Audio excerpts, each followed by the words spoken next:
we go. Short answer, John Taylor, and let me go ahead and tell this because you need two Mookie Betts or two Tennessee references on the program to really know that you're listening to the Chase Thomas podcast at any given moment.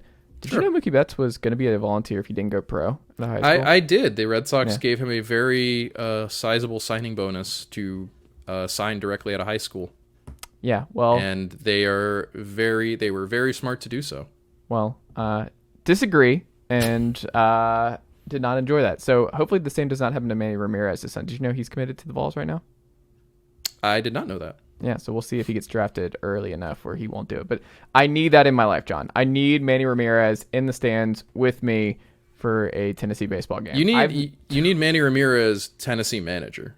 Oh my goodness. Him and Vitello just back co-managing? No, it'd be so much fun. I hope it happens. All that being said, Mookie coming back from paternity leave for the Dodgers, he might play short, it turns out. And that the reason I brought up the Tennessee thing was because that's what he was going to do at the college level. Like he was going to be an infielder, whether that was second or short.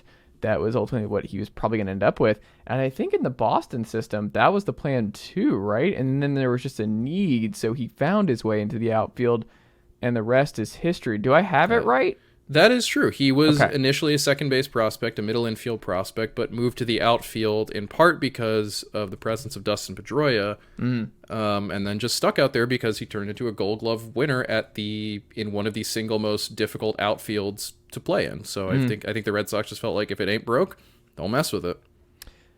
Do you like this idea of putting Mookie at short at this point in his career and where the Dodgers are, both in their outfield depth and also just with where their needs are and just where they are as a team at the moment? So no, I love this just generally. I really am interested to see what Mookie Betts does at shortstop, but I can't imagine that this is what the Dodgers had in mind. And granted, this is in part because their first string shortstop went down in spring training with the season-ending knee injury. Their second string shortstop is currently on the injured list, Miguel Rojas. Their third string shortstop is Chris Taylor, who felt something in his side during a game either yesterday or the day before and is probably going to be out for at least a few days, if not also on the injured list. So Mookie is their fourth string option to a certain degree, probably fifth string if you put him behind whoever it was playing shortstop for the Dodgers today. I think it was Yanni Hernandez or Luke Williams, neither of whom I have ever heard of before.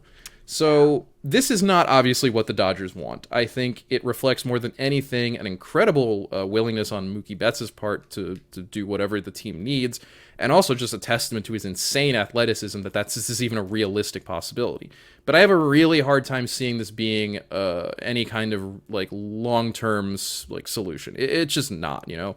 If anything, it just speaks to a lot, I think, of where the Dodgers are with shortstop. And again, Mookie is like option number 4 or 5, but at this point, option number 1, given that Gavin Lux is not coming back this season, is Miguel Rojas, and that's fine. But again, one of those things where, you know, when we talked about the Dodgers during the offseason, it was that constant refrain of, you know, are they really going to go into the season like this? And that was even, I think, even before Lux got hurt. And I want to acknowledge there's a difference between the guys the Dodgers were going into the season with, like Miguel Vargas and James Outman, who are, you know, at least legitimate guys who've been developed through that system, versus the kind of feel of, well, let's just sign David Peralta and Jason Hayward and just see what comes of it. You know, that's different. But I think, if anything, Mookie, you know, the fact that Mookie might actually play shortstop is a pretty good sign that the Dodgers are going to need to do something about shortstop if they, you know, for contention purposes. And maybe that is less so the case when, you know, they feel like they have the entire lineup or the entire roster, you know, healthy and clicking in a way that works for them. At the same time, you know, I don't know that I think this team prefers Rojas as a utility option. I don't think they want him starting at shortstop on a regular basis.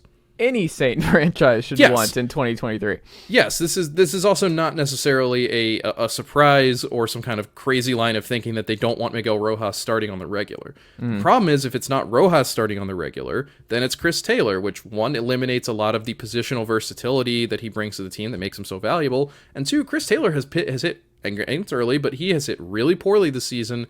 And he looks like someone who may now be, I mean, he's 32 years old, he'll be 33 in August. You know, I think we're looking pretty squarely at the decline phase of Chris Taylor's career. You know, his OPS plus figures the last 3 seasons 107 in 2021, 87 in 2022, 61 so far this year with 18 strikeouts and 45 plate appearances. That is a ton. And Chris Taylor has always struck out a lot, but that is absolutely that's to the point of unplayable. That's a 40% strikeout rate. That's just not doable.